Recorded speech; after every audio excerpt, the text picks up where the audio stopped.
Hey guys, it's Jedd here from Disrupt Tutoring, and as always, it's such a pleasure to join you. Today we're looking at some simplification of algebraic expressions, and what's nice about this question is they guide you through it. So let's do that together. So they've said to us, complete the simplification steps below, and they've given us specifically this question related to an algebraic expression. So we've got 2y times 3y squared minus 14y times y squared. Now, the mistake a lot of guys are going to make is not only are these unlike terms, but they're going to try and jump straight into this part of the question, even though BODMAS says we should first deal with our multiplication, okay? And what's nice about the way the examiner has asked this question is they've broken the question or the response down into those steps. So to remind us that we need to deal with our multiplication first, I'm going to put brackets around the steps that we need to do first. So let's have a look at this part first. We see that we've got 2y times 3y squared. So remember, we're going to multiply our numbers first, then our variables.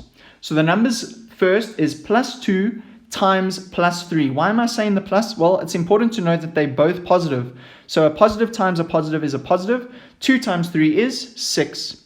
Then we've got a variable with the same base. So that would mean we need to add our exponents. And we know there's an invisible 1 over there. So we keep the base the same and we say 1 plus 2, which is 3.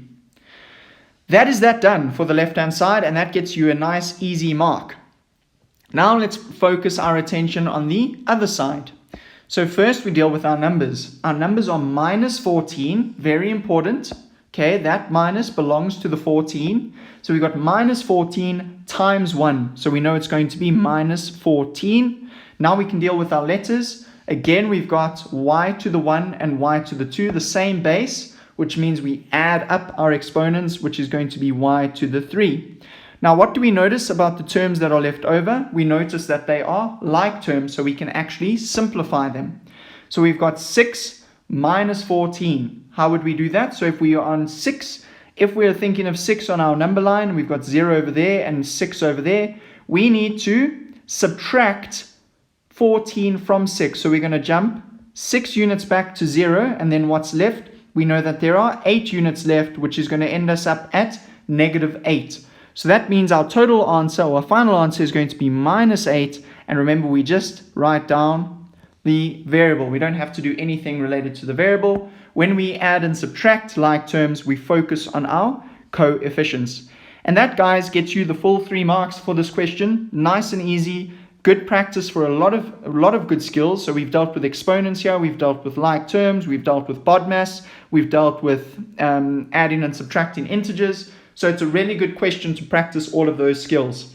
Thanks so much for tuning in, and a very special thank you to our sponsor for making this video possible. For more about them, look at the description below. If you're keen for more videos like this, visit our website. If you want a specific question to be answered, remember, send us that question and we will respond with a personalized video.